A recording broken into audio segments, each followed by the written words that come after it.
Hello, everybody, and welcome to another edition of the Knicks Film School Podcast, Summer Edition, as in John's not here because he's still not in the States, but my name is Andrew Claudio, a.k.a. GMAC, and joining me for a little throwback Nothing But Knicks reunion, Mr. Jeremy Cohen. Jeremy, long time no see. How are you doing? How are you surviving the summer so far? How are you, sir? Summer's been going well. You know, if the internet gets choppy, shout out to Spectrum for not being able to handle the heat wave and internet at the same time. But that's all right. We power through nonetheless. Yep. But things have been good. Had some nice travel. Have some nice travel coming up. And had the pleasure of seeing you, albeit for a brief moment in Las Vegas. But that was quite a lot of fun. How are you, Andrew? So to talk about the brief moment, because I'm doing well now. I'm back on the East Coast where good things happen, where people belong, on the East Coast or on a coast in general. Shout out to the desert. You were at the first Knicks Summer League game out of Vegas when they played not the Celtics, not the Nets. They played another former playoff opponent. They played the Detroit Pistons that game and got blown out. My plane landed at Harry Reid Airport in Vegas an hour before tip-off, and I didn't realize I was going to have a chance to go to said game and decided I'd just go right over to the arena. And when I got there, the Knicks were down 15 and there was nowhere to sit. And that is a microcosm of how I think a lot of us felt in Vegas. And it's like, why am I here? This is pointless. Like, what's the point of all of this? I'm judging that by the fact that I rescheduled my flight home to leave a day early. Multiple people I know, including our good friend Fred Katz, rescheduled their plane to leave a day early. You left Saturday, so you didn't even see the second or third Summer League game or any of the other Summer League games. So there was no urgency. Like, hey, I gotta watch Tyler Kolek and Dink Pate and Mohamed Diawara out at Summer League. I think this is a good transition or a beginning to our recap of Summer League. Look, I want to respect people that did look forward to this, did want to take something from these Summer League games, that don't get to watch Westchester that much and wanted to see these young players featured. Just in general, let me ask you, let me start here. Let's go here. What is your overall take, reaction, perspective, attitude toward these Summer League games, Jeremy? Minimal in that I just enjoy the basketball element, and if the Knicks win or lose, it's kind of irrelevant. The games don't mean anything to me. What they mean really more to the players who are on the edge of being NBA caliber, even if it's a two-way or perhaps playing in Europe. So there's a lot at stake for them, but for us as fans, other than the entertainment value, it's not something that I take a lot of pride or investment in. If the Knicks won the Summer League title, then it's the most important thing I've ever seen, but they have not been in that position. And also, what, are they going to hang a banner? Or no, they're not. So it's really just kind of an opportunity, a great one for fans to interact with various people, with players, but not just players. It's you walk around. For example, I was just walking the concourse and I saw Terry Stotts on his phone, and I was just like, "Hey, loved your work in Portland. You're a great coach and big fan." And I didn't say anything about the Knicks. I didn't say, "Hey, you should, any thoughts on being with Mike Brown?" Because I thought that would be a little. I was going to say, are you recruiting? Yeah, I was not. The Knicks can do a better job of recruiting than I can, most likely. But it's still kind of a cool environment where you're just walking around, and suddenly there's that person, and I know them. I've seen them constantly. They're real, and they're okay. They're actually quite taller than I thought they were going to be. So it's just fun to be there as a fan. Well, I'll address that very last thing you said about people looking taller or smaller in person in just a second. First of all, if I were to run into Terry Stotts at Summer League or at anywhere, I would say, hey, my friend Sean has been campaigning for you to be the Knicks head coach or part of the Knicks staff for over a year. Could you please give him a shout out? And I would go out of my way to make that happen. Shout out to Sean with a W, who is also on vacation at the moment. My attitude toward Summer League varies anywhere from This is practice that has become an outstanding networking opportunity in the Vegas desert. And it's more what you make of it, I guess. I'm going to echo my friend and I guess now colleague, Mr. James Edwards, where the Knicks are good now. They have a solid top 9 in the rotation. And as a result, like the days of you and I stressing out over, oh my gosh, Frank Ntilikina doesn't look like the prince that was promised in summer league, or oh no, Quentin Grimes, Emmanuel Quickley, even before the new Leon Rose era of prospects made their way to the Knicks. This stuff used to matter because it's the only thing that mattered. And we were in the conference finals last year. So covering summer league just flatly doesn't matter as much because we're not picking at the top of the draft anymore. So while I do want to respect, and if you want to go enjoy Summer League, please, by all means, do. We appreciated you following along with us and checking out DJ and Sean and Mensa and Chris and all the post games that we did last week. Their analysis is still there. If you want to hear their reactions to all the games, by all means, please do. But it's just an evolution of sorts that our team is where they are now and doesn't have as much urgency for Summer League to show us anything. While admitting, I did see a couple things. I like Diawara as a prospect, as a potential project, I should say. He's very athletic in person, just looked like the biggest person on the court. Did you follow along to the Tyler Kolek struggles in Summer League at all? Yeah, absolutely. I was online for it. Okay. Are you now worried that the new prince that was promised, Tyler Kolek, did not, as they say, show out in said Summer League games, and it took really until the third game for him to have some type of scoring efficiency? I think the larger concern isn't the few games that we saw in Summer League. It's more the actions speak louder than words. And the Knicks recognize that maybe Kolek isn't going to be the guy that they want him to be next year. And as a result, they signed Jordan Clarkson the moment that he was bought out, or presumably before that, and they did it through the back channeling. But wait, what are you talking about?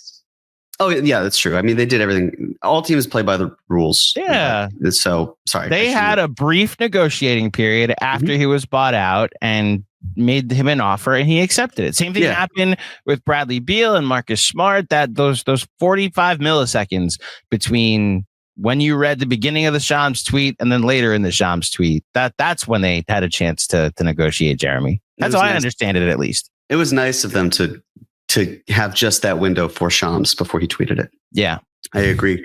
But yeah, the Knicks went out and got Jordan Clarkson. So there's got to be some level of, hey, we still value Kolek as a third option point guard.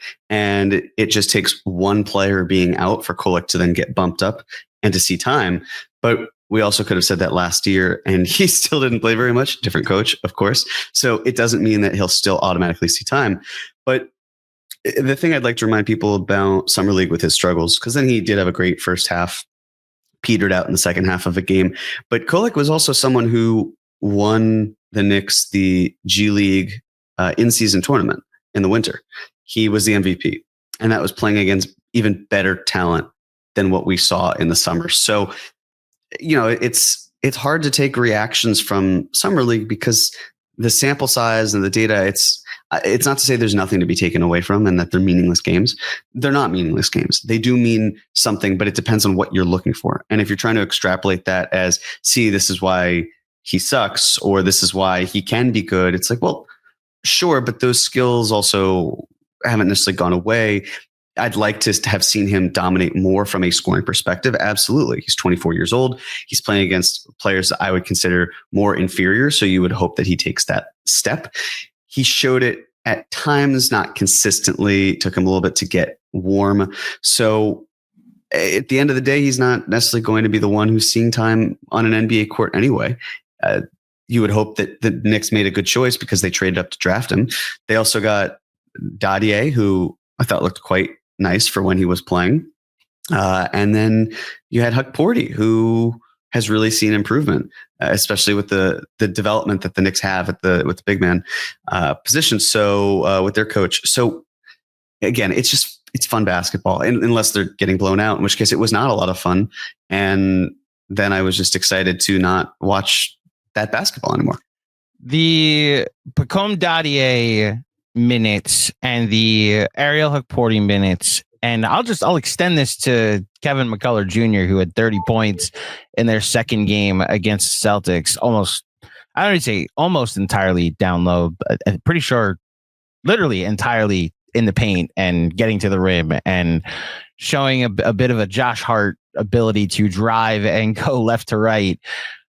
Those minutes I was able to take something away from while rationalizing them. And I think I include the Tyler Kolek experience too. And look, going through some of the highlights and I made a clip for the Kevin McCullough performance where he put up 30. And a lot of those buckets that he had were off of Tyler Kolek, drives and breakdowns or outlets that he was able to set up. That's the thing. The other part about Tyler Kolek is the elite skill that a lot of people have pointed to that he's going to have in the NBA is his passing, is his court vision. And while the assist numbers might not look that high, it's because he's passing to other guys playing at Summer League. Go look at when Landry Shamet's numbers started to really go up. I'm not saying it's causation. I am just simply pointing out a correlation last year that the moment he started playing with Tyler Kolek in that second unit, he started to find more open shots on the floor in the second unit. And it's what led to him shooting what he shot last year. So I wonder if Tyler Kolek, when he's playing with more NBA players in the future, might have better numbers as a result. I do agree with a lot of the concern about him and his ability to be a pull-up shooter, his ability to be an offensive engine at any point. This does profile as a backup point guard at the moment. But yeah, I'm not overly concerned by anything I saw at Summer League. I'm not overall or overly excited by anything I saw at Summer League. Quick break to tell you about America's first ever USDA organic THC gummy. You know the words. Shout out to Cornbread. Yes, Cornbread, the source of your healthy happy hour. It's a natural and healthier way to experience a carefree moment. Cornbread's THC gummies offer a balanced sense of happiness and relaxation. Well, how do they achieve that balance? My favorite thing about Cornbread is it's just the right amount for me as someone who is not a regular user of these sorts of products, but still wants to get that relaxation without feeling anxious or paranoid like some other cannabis edibles, which is why Cornbread's 1-to-1 THC to CBD ratio is perfect for me. They have 10 milligrams of THC per gummy, which is just the right dose, and it gives me everything I need without any of the stuff that I don't want. If you are looking for a healthier way to enjoy a carefree moment, you have to give Cornbread Hemp a try. They have created the first ever USDA organic THC gummy that is 100% legal. As a special offer to Knicks Film School listeners, you can get 30% off your first order. Just visit cornbreadhemp.com/KFS and use promo code KFS at checkout. Again, that's cornbreadhemp.com/KFS and use code KFS for 30% off your first order. Cheers to a healthier happy hour. There is a thing that I did notice at Summer League regarding Mikal Bridges and how very in your face it was that he's just all about the Knicks front office and this coaching staff, and dapping up Mike Brown, sitting two seats away from him, was cheering on his guys, his fellow teammates. And I think that's a good transition into where things currently stand with these extension talks, Jeremy. So Ian Begley yesterday, or the day before, my days are getting together. A recent episode of the Putback, he said that the reason that the Knicks have not extended Mikal Bridges, that there hasn't been a resolution there yet, is that they don't want to extend him just yet, because when you extend someone, they can't be traded for 6 months. And they want to make sure the door is officially closed on Giannis Antetokounmpo before extending Mikal Bridges. This is obviously something you and I have talked about a lot. This is something you did an entire cap or no cap brilliantly about a month ago. And I just want to get your reaction to said aggregation that Ian Begley put out there, because I know what I've heard about Giannis, and I know we've heard similar things about the Giannis situation. But your reaction to the fact that the Knicks are waiting to pull the trigger, or not even pull the trigger, but close the loop on the Mikal Bridges extension and to actually go through with it until they feel Giannis is officially off the table. So yes, if the Knicks were to extend Mikal Bridges for greater than 120% of this upcoming year's salary, he would not be eligible to be traded for 6 months. And this is across the board. No other player has gotten an extension. So it's not like, oh, well, what about Bridges? Now, I saw the report. It makes sense for why that would be a concept. And I'm not refuting the report, to be clear. I'm only asking out loud, okay, so Giannis somehow becomes available and you've got a package with Bridges. Who or what else are you including to get a top 3 player in the NBA when you have other teams, especially one in the Southwest that I can think of that's loaded with assets and that could very easily bring Giannis to the Yeehaw state?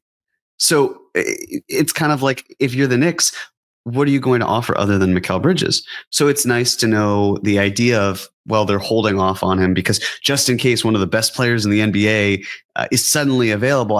I don't know if it's quite that extreme, because I don't know where the added value is there. Okay, so you're offering Milwaukee or another team as part of a multi-team deal the opportunity to have maybe 1 year of Bridges because there's no assurance that he's going to sign.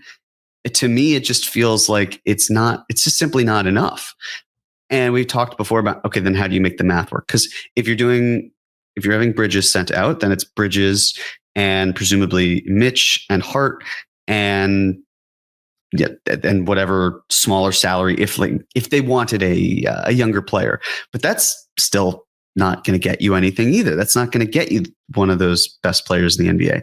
So it doesn't really pass the smell test for me in terms of why he hasn't signed because of the Knicks perspective.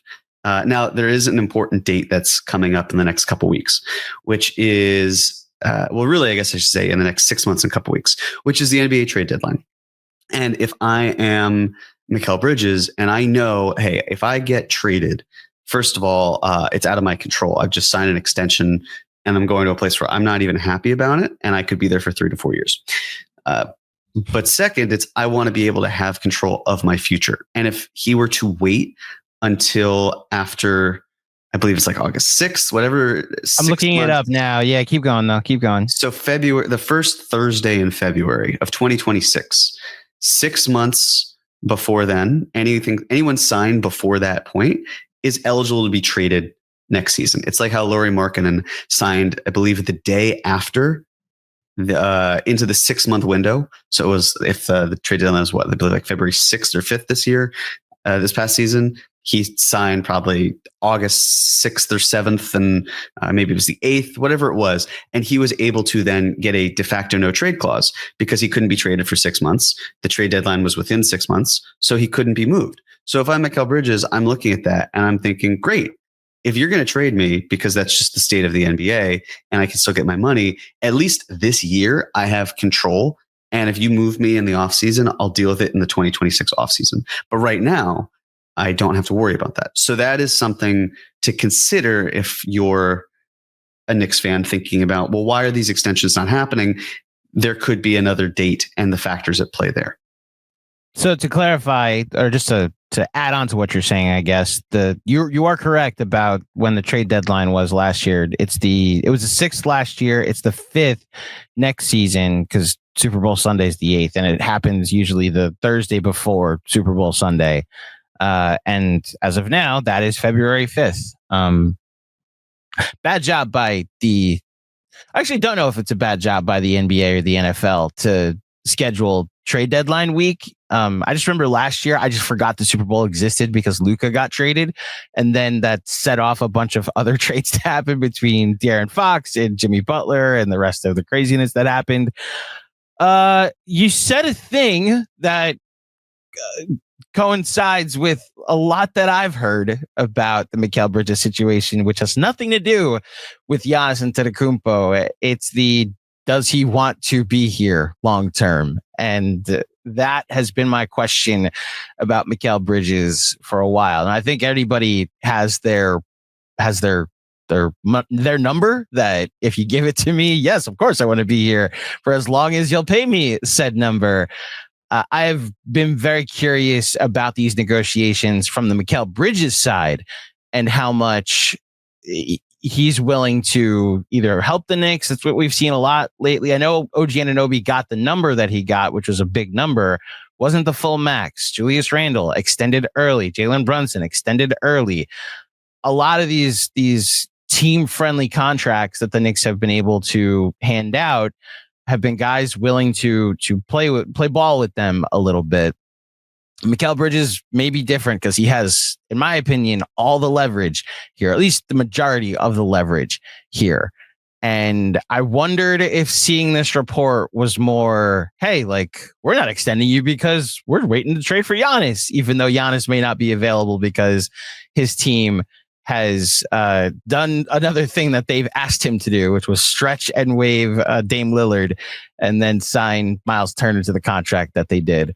I still, again, cannot believe that happened. Mm-hmm. And again, to clarify, I a lot of people did know what you meant by team in the Southwest. Obviously, you're talking about the New Orleans Pelicans, mm-hmm. right? The team in the Southwest Division, because we all know the Yeehaw state is clearly Louisiana. I agree that the Houston Rockets would be my first team on the list of teams that would be able to trade for Giannis if they wanted to. And just to continue with the Southwest, I think the Spurs would be the second team that I'd go to, that if they wanted to trade for Giannis, they would absolutely be able to. So I think the Knicks, to your point, would fall lower on that pecking order in that type of bidding war, you know? It's funny because when I was being vague, I meant the Spurs as opposed to the Rockets. The Rockets? Okay. Yeah. Because of the prospect of Dylan Harper being able to go. Yeah, you know, and they've got plenty of picks as well. I mean, Houston does too. They're well set up. But for Houston, it's also which salaries are you sending out? And for a team like the Spurs, it's easier to stack them because I just see them as a more viable landing spot. But it doesn't. Victor and Giannis would be an elite pairing, right? Absolutely, and it's the longevity of it. But that's not to say the Rockets wouldn't be interested, which says there's another suitor. Where, you know, I mean, we talk about Bridges, but then there's also Mitchell Robinson. Mitchell Robinson has not been extended. And if the Knicks really wanted to apply pressure to Bridges, they could come to an agreement with Robinson. They could come to an agreement either with 120% or less so that they could move him at any point. But the market is presumably at this point, I wouldn't say dead, because we saw the Knicks trade for Cat in September. But still, it's quieter. You're probably at a point where you're going to see front offices start to check out. Maybe after that first week in August, they'll get their month off before they have to come back for the next season. But yeah, the Mitch is still unsigned too, and there's still time, of course, for the Knicks to sign either of those players. But the fact that they haven't, when, as you cited, the Knicks have been as good as they can be about, are you going to be here? You're not? Okay, you're gone. We just don't have the means. Like Quentin Grimes still hasn't gotten paid. Could you imagine if the Knicks had that Quentin Grimes situation right now? And what else? They would, if they kept Quentin Grimes, they'd have to have made other moves because they're hard capped at the second apron. Grimes, his contract would have put them over the second apron. Can't do that.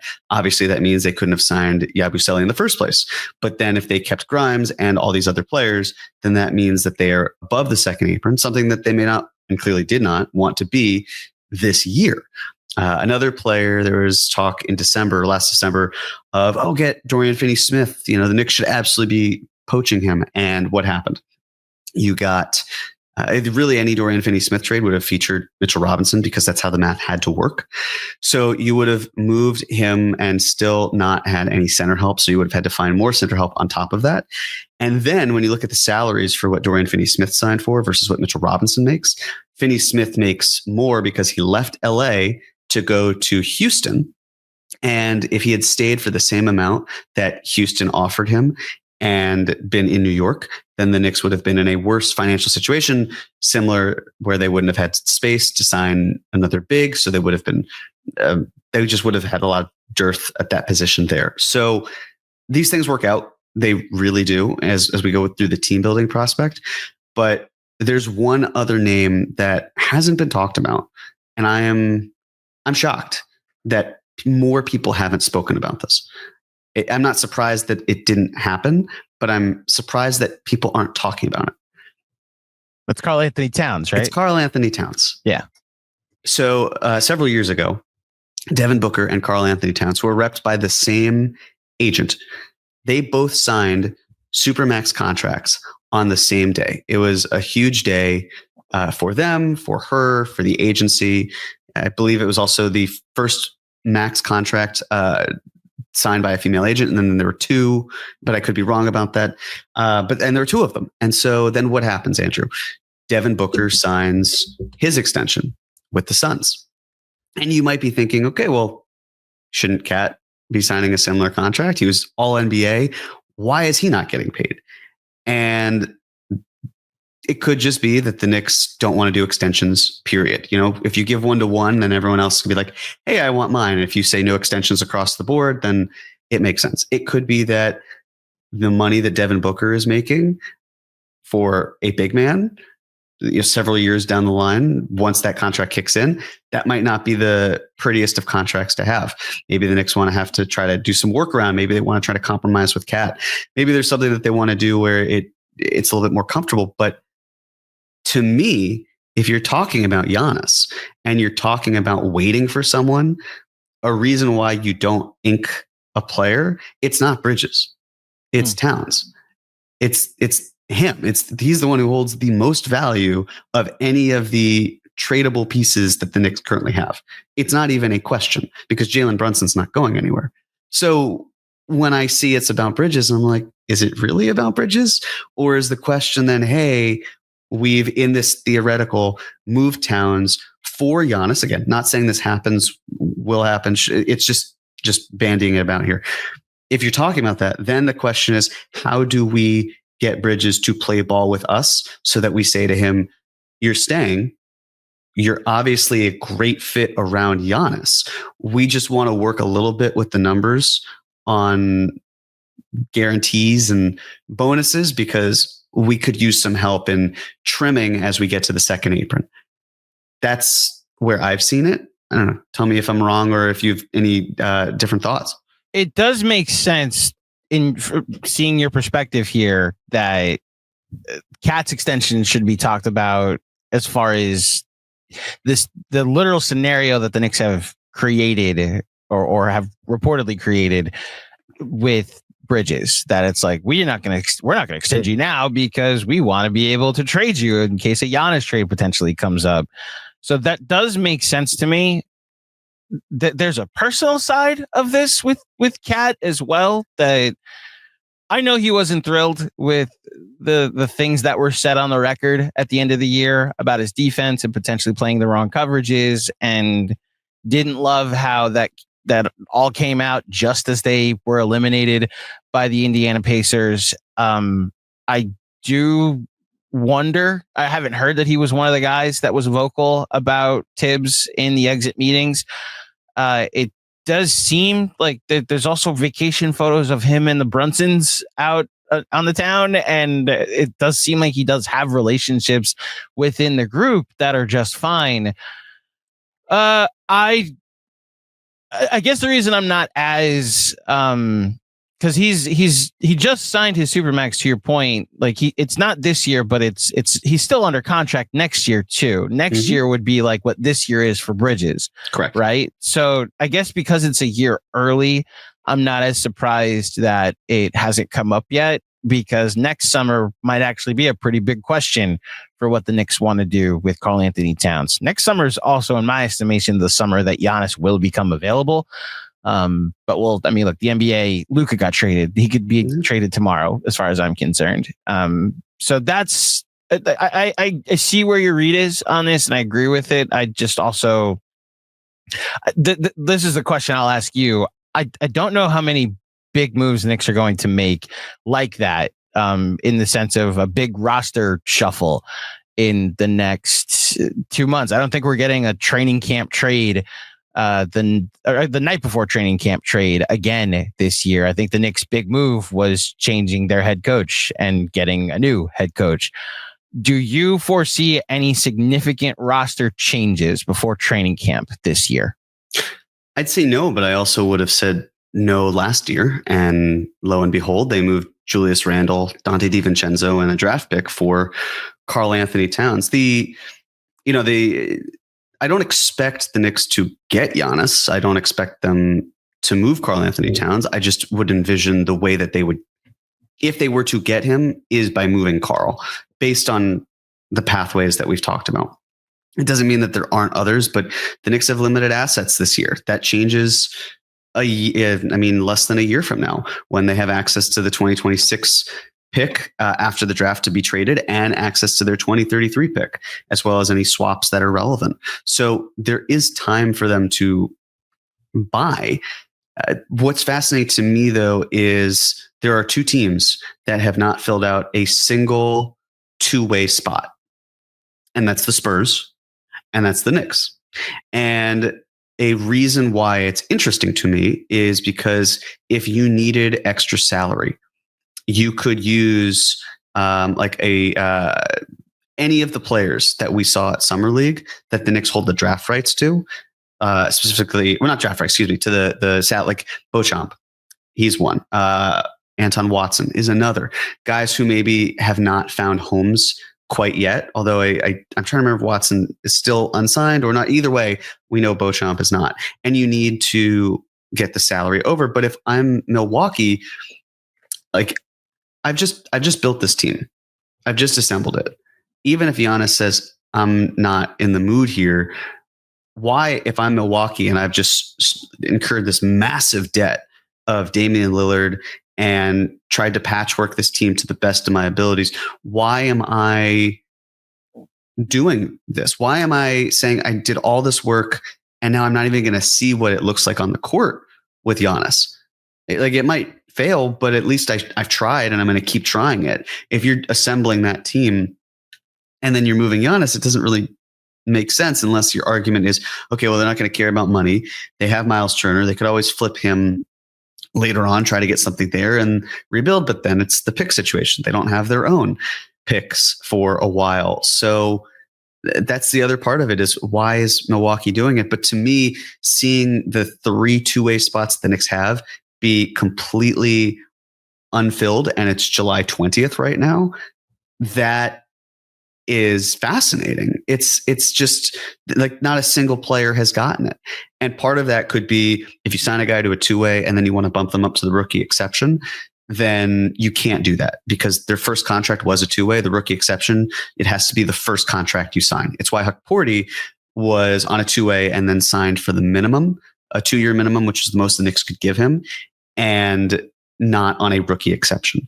And Dink Pate, for example, is not an option for the rookie exception because he wasn't drafted by the Knicks. He's an undrafted free agent. But then it's the thought process of, why didn't the Knicks and Dink Pate just come to an agreement to begin with? Okay, if there is money for the Knicks to sign Kevin McCullough, they could sign someone not named Kevin McCullough. But if they're not going to go with Kevin McCullough, why not just sign him to another two-way contract? If you feel like James Najee is going to be an option, you could sign him to the rookie exception because even though he was drafted by another team, you hold his draft rights. You could theoretically just sign him to the rookie exception, but they haven't done any of that. So they're not stuck per se, but they're clearly in some sort of hold, whether it's self-imposed or players or player singular. Something is holding them up, and that's why so many other teams are basically done.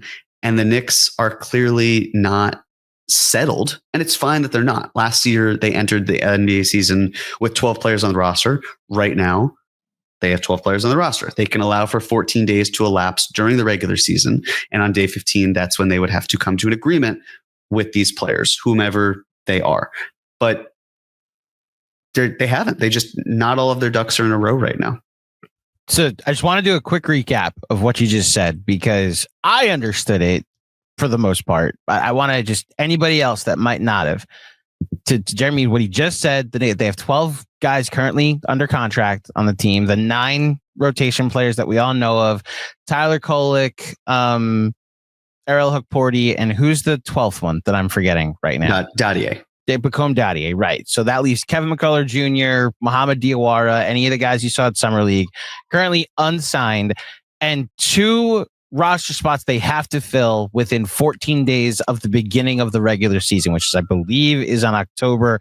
Actually, it's my countdown right now on my phone, so I can point to the beginning of the regular season. The Knicks are 92 days away. So in 106 days, the Knicks will have to fill those 2 roster spots. And then they have 3 two-way deals that they could use at some point. That a lot of teams have already handed out their two-way contracts. The Knicks haven't handed out any. They had this same thing happen last year, and that's when the Matt Ryans of the world, the who else was two-ways last year that I'm blanking on? But Matt Ryan was the one that stood out because a lot of people wanted him to enter the rotation, and I just remembered. I knew, well, okay, Landry Shamet also tore his shoulder, and then he got signed to a two-way, right? He did not. Well, no, Shamet couldn't be signed to a two-way because he had more than 4 years. Right. So what was the contract they gave Shamet to then just be like, go heal, and then when you come back, you'll be part of the rotation? They gave him an Exhibit 9, which basically gave him $15,000 of injury insurance, which he used that, certainly. And then he entered the G League draft, and the Knicks drafted him to the G League as a way of saying, we'll keep you fed while you are rehabbing, but we cannot bring you back because we don't have the financial means to do that right now with the hard cap. Another player who was on a two-way was Jacob Toppin. That's right.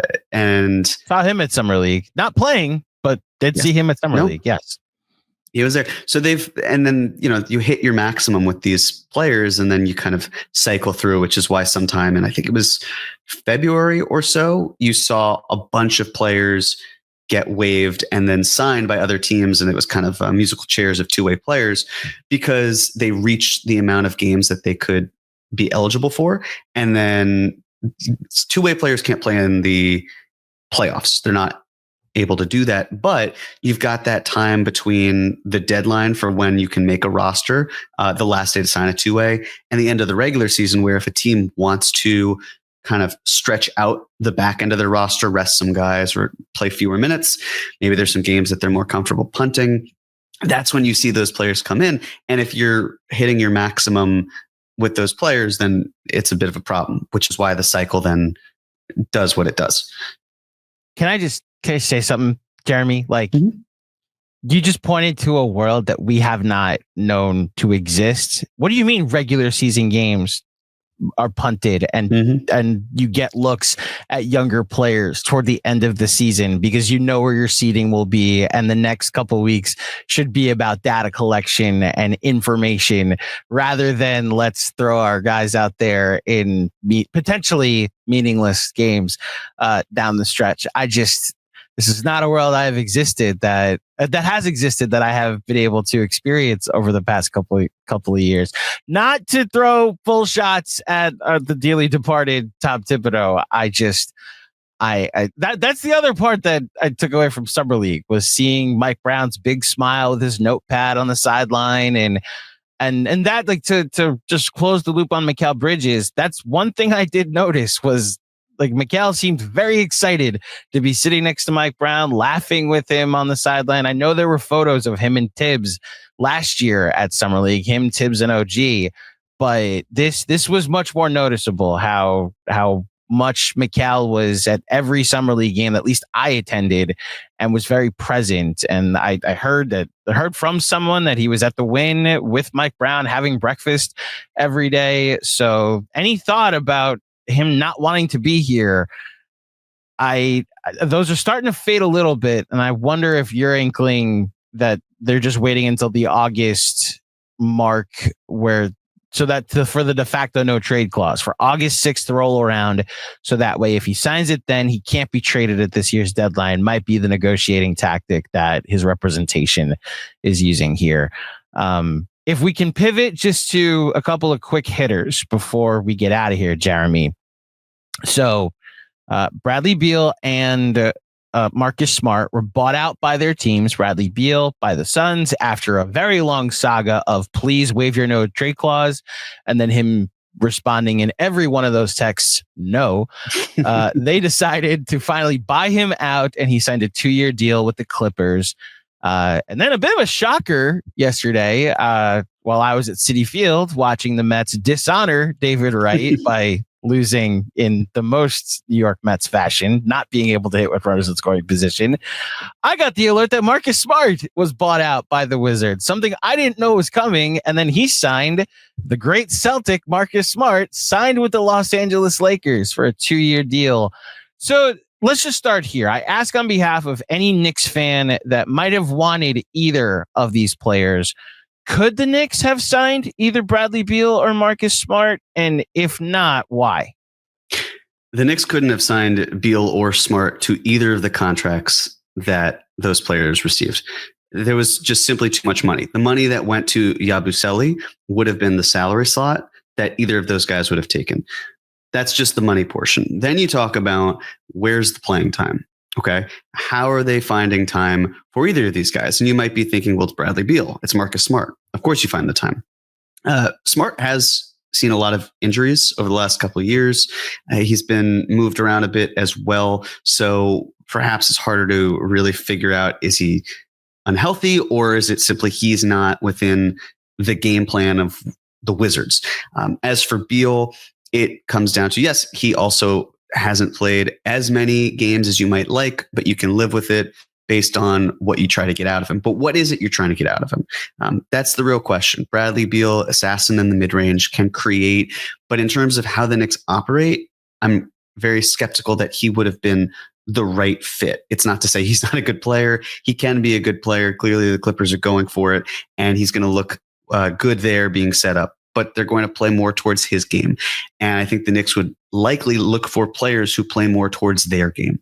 And they already have so much work done in the mid-range that you would imagine maybe they do a little bit less of that. Maybe they focus more on the creation with those threes, especially with the corner threes. Now they've got above the break threes. That's something they did a key job of. Jordan Clarkson really fit that role. I would say Bradley Beal could do theoretically a better job from a pure talent standpoint, but based on fit and what the Knicks like, Clarkson finding guys in the corners is something that Beal is not going to do as good of a job of. And when you look at Marcus Smart, the question also comes down to spacing. If he's not going to be a great catch and shoot player, you have him at the point of attack on the defensive side. But if you can't trust him from beyond the arc, then you're dealing with a situation of, okay, it's similar to Josh Hart and Mitchell Robinson, but more so Josh Hart, where it's players that you might be able to leave open a little bit more, which then cramps the style of the offense a bit more. So first and foremost, the money was going to be more always, and it became as such. So it was an affordability point.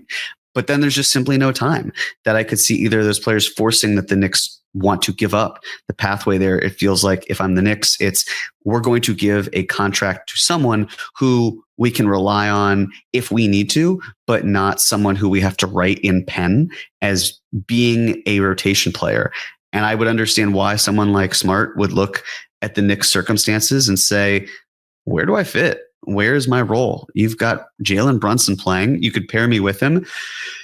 But then how does that impact the rest of the team? Because clearly they wouldn't want Smart to be a starter. And we know that Smart isn't good enough to be a starter. At least that's how it would seem generally, because of the fact that I would imagine Washington went all over the NBA and said, do you want Marcus Smart?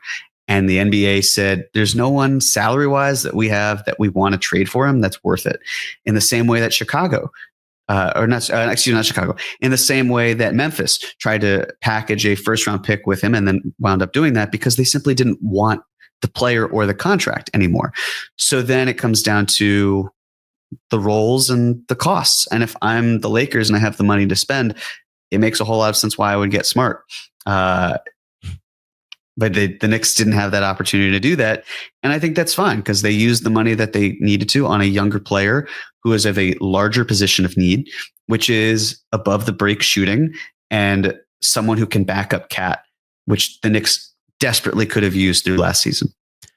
So there's two elements at play here that I want to touch on. The first one being the financial side you're talking about, that the Knicks couldn't afford either of these guys. And correct me if I'm wrong, but the number that they both signed for were largely the non-taxpayer mid-level that Correct.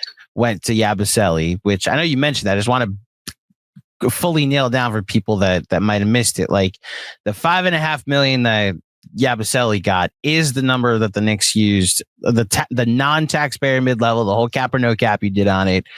Like, when I saw both of those contracts get signed, the thing that clicked was that if the Knicks didn't sign Yabusele, they could have signed Bradley Beal or Marcus Smart. They just had already signed Yabusele. And look, we made mention of this earlier, and we did more of a joking manner. These things are negotiated well before they're announced at this point. So for all we know, Bradley Beal wanted to live in LA, if not in Phoenix, and Marcus Smart would rather live in LA. And to your point again, with playing time guaranteed, if not in Phoenix. The other element is role. And I think this is where I want to ask you, it's been somewhat reported or hinted at the way Mike Brown might lean with his starting five right now. Do you see Josh Hart as a starter right now or as a bench player? I see him as a bench player. Okay. I see him coming off the bench and doing something different. I mean, unless Mike Brown's able to change up that starting five and say the consistency, there were things I liked enough that we can change. The Knicks were a very fast team in summer league. So is the sort of thing where with Josh Hart, someone who can absolutely play fast, do you keep him in that lineup? Maybe you do, but it's also the energy off of the bench, the mixing and matching. There's a lot of reprogramming that Knicks fans are going to be experiencing because we have seen very little success over the last 25 years. And we have seen the success that we have primarily, at least in recent history, with one coach. So it's easy to look at and say, well, the Knicks finally started winning again. They did it this way, but this way is not the only way. There are other ways to be able to do that. So there are going to be some knee-jerk reactions or even old thoughts of, well, I'm so used to this working that can work. Like earlier to what you said, like you can punt a game if you really needed to. Maybe that's not a philosophy that Mike Brown employs. Maybe it is. But that's even the fresh air, so to speak, of, oh, there is an opportunity for change. And things can look different and be different. They can be fluid. It could be guys knowing their roles, but something's not working. Swap it out, change it. You could have Deuce McBride starting instead, trying to get more pace and space, whatever it would be. But maybe it's that the Knicks just simply love how he adds to the bench, and maybe they want to pair him with Jordan Clarkson in a different way. I'd say the challenge as well, and it doesn't have to be those hockey style substitutions that we've talked about, but then if you have Hart and you have Robinson coming in at similar times, you're exacerbating an issue that you had before, which is you want to consistently find players that give you spacing opportunities. And it doesn't have to be 5 out. I would like to see some opportunities of 5 out. The Knicks really didn't explore a whole lot of that, but splitting up Hart and Mitch where you can would probably be beneficial to the rest of the roster and how you can pair those players. So I'd say if you're taking out a quote unquote non-shooting factor, getting Hart out of there makes sense. But then if you're putting Mitch in, you're actually shrinking the floor a bit, but you have to balance how everything else works.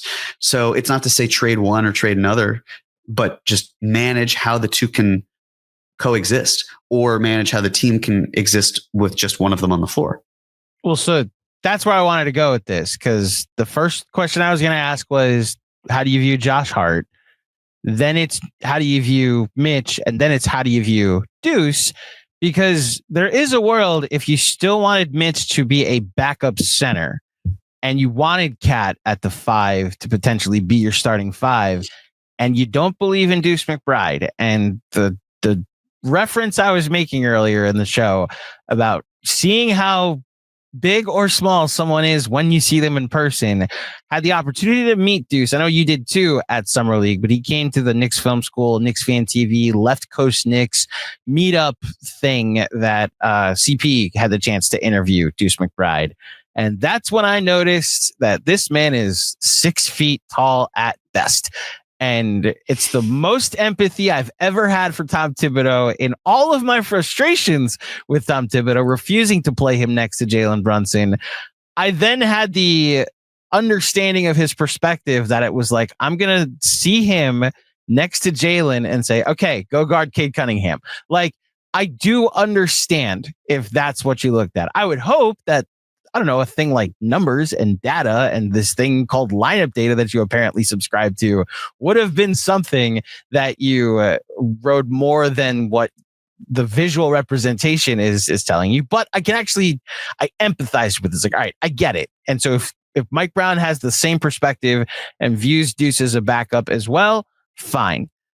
Then you could have explored the idea of Marcus Smart or Bradley Beal being your 2 guard in a lineup that keeps Cat at center, which is the only other thing I wanted to fully talk through, is that if they wanted to find a role, and you made the I think the important distinction, a role they also would have agreed to want to come here to do, then you could have potentially made it work.